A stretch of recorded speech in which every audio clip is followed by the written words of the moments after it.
I got into a fight and I forgot to throw a punch. Conor McGregor knocked me on my butt. Welcome back, folks, to episode 2 of the MMA wrap-up. Yes, it is finally here. The aftermath of the Conor and Cowboy fight. Now, for those that watched episode 1, I mean, I like to be like that guy that's like, I told you so. But I told you so. I mean, I love Cowboy. He's the man. But like I said, when it comes to the big fights, he just doesn't show up. Where was he? You could probably just edit Cowboy out of the fight visually and it'll look the same. It's like a 40-second. So as heartbreaking as it was, being a true MMA fan that I am, I will say this. That was a great little comeback fight for Conor. And I know everyone's going on about, oh, this was curated, it was handpicked for Conor, and he knew he was going to beat him and all that. Whatever, man. Everyone has everything to say from the couch, right? At the end of the day, it's a fight. Anything could happen. And if you ask me, if Cowboy didn't get these jitters, it's got to be, it's so consistent. He's got the most records for like the most wins and the most finishes and the most this and the most that. But he doesn't have even one title under his belt. Or one belt under his title. One title belt. But he hasn't won yet. And it's frustrating. It's tough to be a Cowboy fan. I'm not going to lie. I love the guy. And I know a lot of people also, they argue that, well, it's not hard to get the most of anything when you're fighting every 10 days. Which, yes, in the game of numbers and odds, yes, the more you fight, the more likely you are to get the most wins, the most knockouts, all this. But it's not necessarily true, okay? You could look at people like Diego Sanchez, BJ Penn.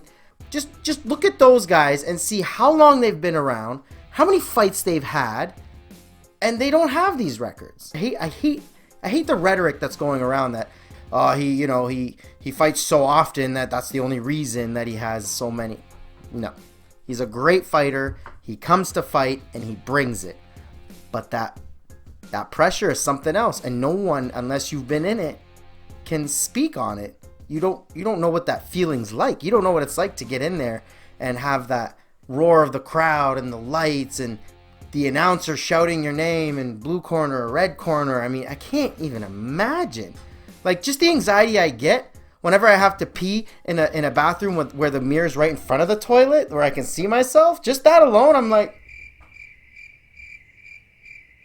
it's a little stage fright. I'm not going to lie. It's like, so to be there with 20, 30, 40,000 people, depending on the arena, knowing that there's millions online, on pay-per-view fight, watching, bonkers. And at the end of the day, it's a fight, like I said. So do I think that was one of the best fights ever? No. It was a great fight for Conor. He had another flawless victory, as you will.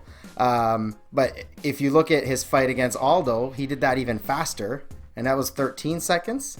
So between Aldo and Cowboy, a total of 53 seconds, maybe.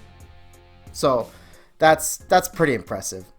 What are some of the highlights of such a short fight for me? I think would have to be the shoulder strikes. And everyone's thrown off by it and everything, and so is Cowboy. And again, it's a fight. You can hit with anything. Did that change the whole fight? I don't think so. I think Cowboy's nervousness is what really gave the fight up for him. But those shoulder strikes were definitely, he broke his nose with it. And then to get that right kick to the face. But yeah, I think the highlight was definitely Conor's creativity and quick thinking. If you see him in the live press conferences, back when he was fired up, before he was Mr. Zen, reprogrammed by Mr. Tony Robbins himself, but he's a quick thinker. As much as you can say, I planned for that, you didn't plan for nothing. There's certain things that you can anticipate, but to break a full-on, and he dips with it, and it's reminiscent to me of GSP's creativity when he was, I think he was fighting, I want to say Koscheck or Sarah the second time, where he basically was on top and was being hugged from underneath and used his chest, if y'all remember. I think the ref put a stop to it because I think the ref was just confused. He's never seen it. But that's another perfectly legal just lift and slam while on top of a guy. And another thing, every one of the guys that do this, from podcasts to announcers to, analysts, the one thing they said was, his size is great. He's grown, but it's going to be a speed disadvantage. I didn't see him look slow at all. I think someone who's been that fast for that long and is fast mentally, quick thinking, I think his speed is fine. And even if it decreased, it didn't decrease enough to actually, obviously, alter the outcome for any of the fight. But 40 seconds, that's... And now, not only did he finish in 40 seconds, but now he's in history for having knockouts that got him the win. Knockouts in 3 different divisions, 3 different weight classes. I think it's lightweight, featherweight, and now welterweight, which is another thing in history for Conor. Little notch in his belt, feather in his cap type of thing. Yeah, that's my personal take on it. That's the recap of that fight. The Holly Holmes fight was kind of boring. The referee let them just hold each other for 3.5 minutes in one of the rounds. And it was just 3 rounds of it was kind of a snooze fest. There's not much more I can say that night. It had some good fights, but definitely the Conor and Cowboy fight takes the cake for me. So, what do we have to look forward to is this weekend, UFC Fight Night 166, aka ESPN Plus 24. So that's JDS versus Blades. Now, Blades is one of my up-and-coming favorites. We actually had one of our crew members, Austin, interview Blades for 1Up Mma. Really nice guy, really down to earth.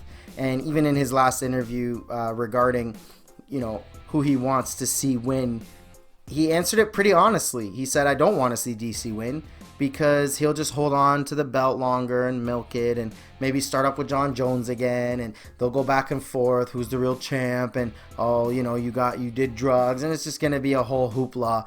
And he said it. He said, I am in my prime and I got a lot to do. I want that belt. I want to fight for it. I want to earn it. And so is he scared of DC? No. And I see all the online, he doesn't want DC to win because he doesn't want to fight DC. Come on, man. Come on. That's ridiculous. The man is huge. He's a beast.